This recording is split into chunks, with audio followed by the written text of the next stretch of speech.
नमस्कार दोस्तों, आज हम इस वीडियो में आप लोगों को सामाजिक विज्ञान के VVI ऑब्जेक्टिव क्वेश्चन बताने वाले हैं। और ये ऑब्जेक्टिव क्वेश्चन आपको बोर्ड एग्जाम 2024 के लिए बहुत ही महत्वपूर्ण है, क्योंकि 95% इसमें से प्रश्न आपसे पूछे जाएंगे। कुछ प्रश्न होगा जो आपको पहले से याद होगा, अच्छी बात है। जो नहीं याद होगा उसको याद करने की कोशिश करना है, क्योंकि आपको नंबर मिलेगा तो यहीं से मिलेगा और यही क्वेश्चन याद करोगे तो मिलेगा। आज आप लोगों का लाइव क्लास नहीं चल पाया, इसका कारण दोस्तों यह है कि आज हमारा भारत देश इतिहास रचने वाला है।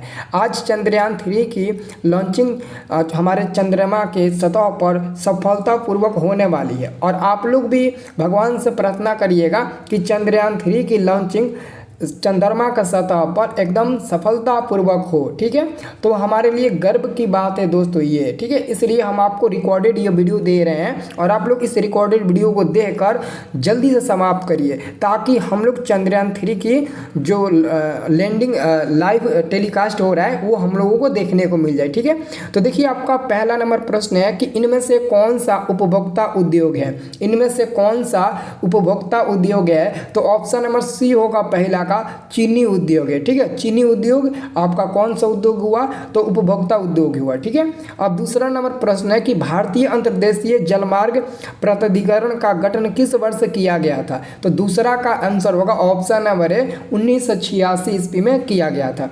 जस्ट आपका तीसरा नंबर क्वेश्चन है कि पाइराइट किस खनिज का उदाहरण है? दोस्तों पाइराइट धात्विक खनिज का उदाहरण है, यानी कि तीसरा का भी आंसर यही नंबर होगा। ठीक है, अब देखिए आपका चौथा नंबर क्वेश्चन है आपका 2001 की जनगणना के अनुसार बिहार की नगण्य आबादी। क्वेश्चन पूछ रहे हैं 2001 के अनुसार। ठीक है, 2001 की जनगणना के अनुसार बिहार की जो नगण्य आबादी है वो क्या है? 10.5%, यानी कि 10.5%। ठीक है, अब देखो अगला क्वेश्चन है कि निम्नलिखित व्यक्तियों में कौन लोकतंत्र में रंगभेद के विरोध नहीं थे? तो बाबू यहाँ पर आंसर होगा डी नंबर वाला जेड गुडी। जेड गुडी का नाम आप लोगों ने सुना होगा, ये प्रश्न तो आपको याद ही होगा। अब देखिए अगला प्रश्न हमारा 6 नंबर। यह प्रश्न है कि सांप्रदायिक राजनीति किस धारणा पर आधारित है? सांप्रदायिक राजनीति किस धारणा पर आधारित है? तो दोस्तों यह एक दूसरे धर्म से श्रेष्ठ है, इसलिए दोस्तों यह धारणा आधारित है राजनीति पर। ठीक है, तो याद करना हमारा 6 का आंसर बनेगा ऑप्शन नंबर 1। अब देखो 7 नंबर प्रश्न काफ़ी इजी प्रश्न है। क्वेश्चन है कि संघ सरकार का उदाहरण क्या है? तो अमेरिका हो जाएगा। ठीक है, अमेरिका हो जाएगा, आंसर मिल जाएगा 7 का ए नंबर। अब देखो अगला क्वेश्चन, अगला आपका प्रश्न बनता है कि बताओ कि भारतीय लोकतंत्र में सत्ता के विरोध जन आक्रोश किस दशक से प्रारंभ हुआ था? तो यहाँ पर हमारा आंसर होगा ऑप्शन नंबर बी 1970 के दशक से प्रारंभ हुआ था। क्योंकि बहुत लोग ना इसका आंसर 1990 पर भी टिक लगा देते हैं, लेकिन जो लोग 1990 पर टिक लगाते हैं मैं उन लोगों को बता देना चाहता हूं कि आप 1990 पर तब टिक लगाइएगा जब आपके क्वेश्चन में कहेगा कि भूमंडलीकरण की शुरुआत कब हुई थी। ठीक है, लेकिन यहाँ पर भूमंडलीकरण की शुरुआत नहीं कह रहा है, इसलिए हम वो नहीं टिक लगाएंगे। अगला क्वेश्चन है रक्त एवं लौह नीति का उल्लंघन किसने किया था? तो बिस्मार्क ने किया था। किसने किया था? बिस्मार्क ने किया था रक्त और लौह नीति का उल्लंघन। अगला क्वेश्चन है the history of the laws of Vietnam किसने लिखा? तो दोस्तों फान बोई चाउ ने लिखा था। किसने लिखा था? फान बोई चाउ। देखो ऑप्शन नंबर बी में है।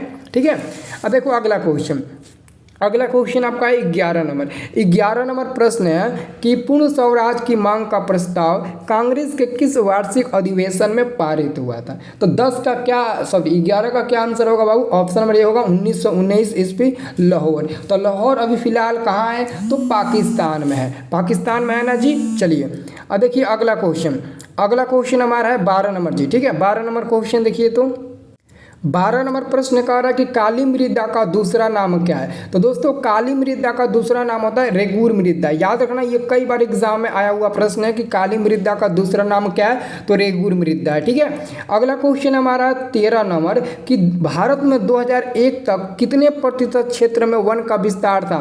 तो हम कहेंगे 19.27, यानी कि 19.27। ठीक है, इतना प्रतिशत 2001 में वन का विस्तार था भारत में। ठीक है, अगला क्वेश्चन है 14 नंबर, सीमेंट उद्योग का सबसे कच्चा माल क्या है? सीमेंट उद्योग का सबसे प्रमुख कच्चा माल क्या है? तो इसके लिए हम ऑप्शन आपको नीचे दिखा देना चाहते हैं। तो देखो ऑप्शन दिया ग्रेफाइट, बॉक्साइट, लौह अयस्क और चूना पत्थर। तो करेक्ट आंसर होगा सी नंबर, चूना पत्थर। क्या होगा जी? चूना पत्थर हो जाएगा। ठीक है, अब देखो अगला क्वेश्चन।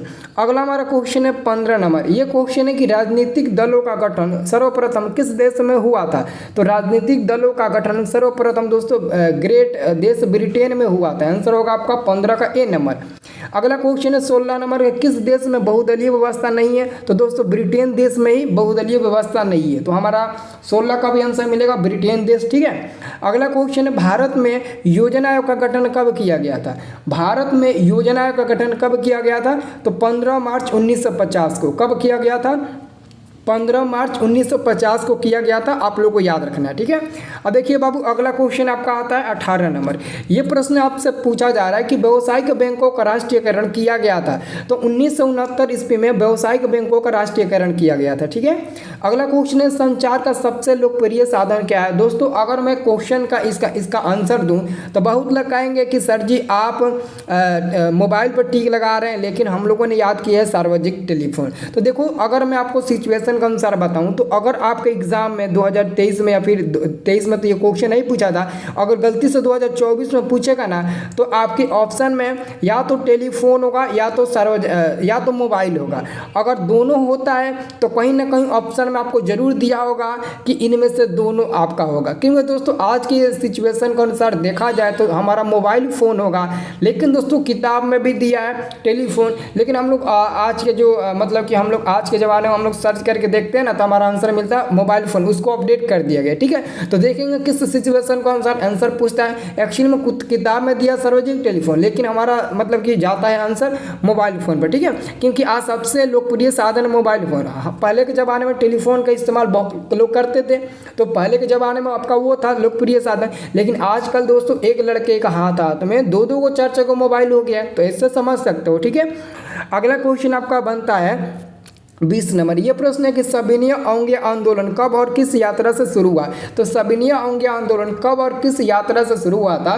तो हमारा यहाँ पर 20 का आंसर क्या मिलेगा? ऑप्शन नंबर सी मिलेगा, डांडी यात्रा, 1930 डांडी यात्रा। ठीक है, अब देखो अगला क्वेश्चन है आपका 21 नंबर। ये क्वेश्चन है पूर्ण स्वराज की मांग का प्रस्ताव कांग्रेस के किस वार्षिक अधिवेशन में हुआ था?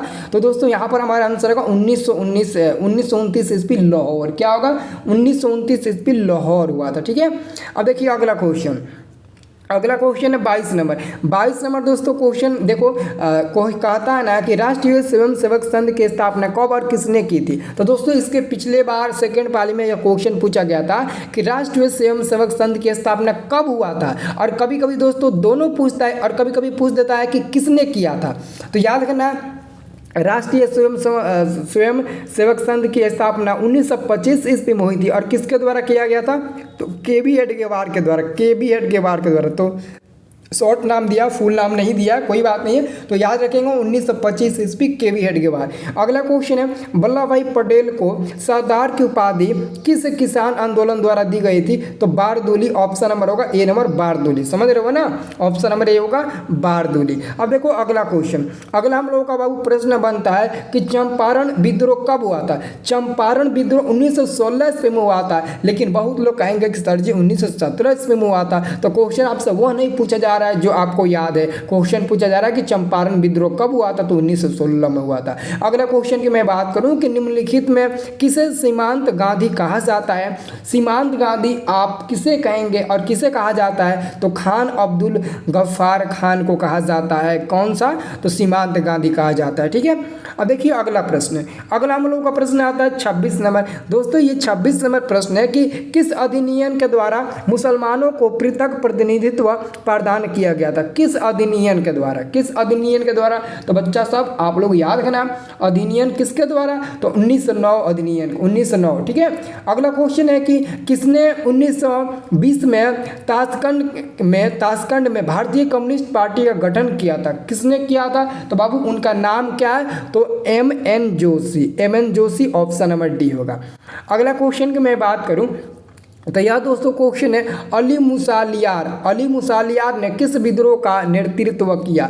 अली मुसालियार ने किस विद्रोह का नेतृत्व किया था? तो यहाँ पर हमारा आंसर मिल जाएगा मोपला विद्रोह का उन्होंने ही नेतृत्व किया था। अगला क्वेश्चन है कि वन संरक्षण एवं प्रबंधन की दृष्टि से वनों को वर्गीकृत किया गया है, तो हम कहेंगे दोस्तों 3 वर्गों में वर्गीकृत किया गया है, ठीक है, वन संरक्षण एवं प्रबंधन की दृष्टि से, ठीक है।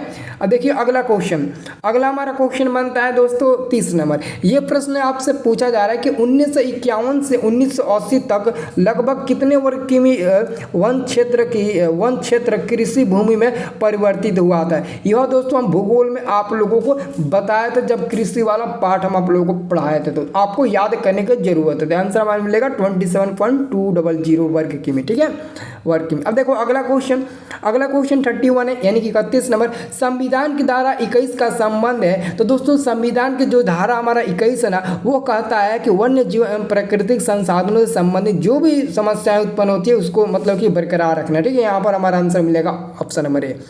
अगला क्वेश्चन की मैं बात करूं तो अगला क्वेश्चन है, FAO की वानिकी रिपोर्ट के अनुसार 1948 ईस्वी में विश्व में कितने हेक्टेयर भूमि पर वन का विस्तार था? तो 4 अरब हेक्टेयर। क्या होगा बाबू? इसका मिलेगा ऑप्शन नंबर बी, 4 अरब हेक्टेयर। अगला क्वेश्चन है, प्राकृतिक संसाधनों के संरक्षण 1968 ईस्वी में कौन सा कन्वेंशन हुआ था? तो अफ्रीकी कन्वेंशन हुआ था। यहाँ पर हमारा 33 का आंसर मिलेगा ऑप्शन नंबर ए, अफ्रीकी कन्वेंशन मिला था, ठीक है।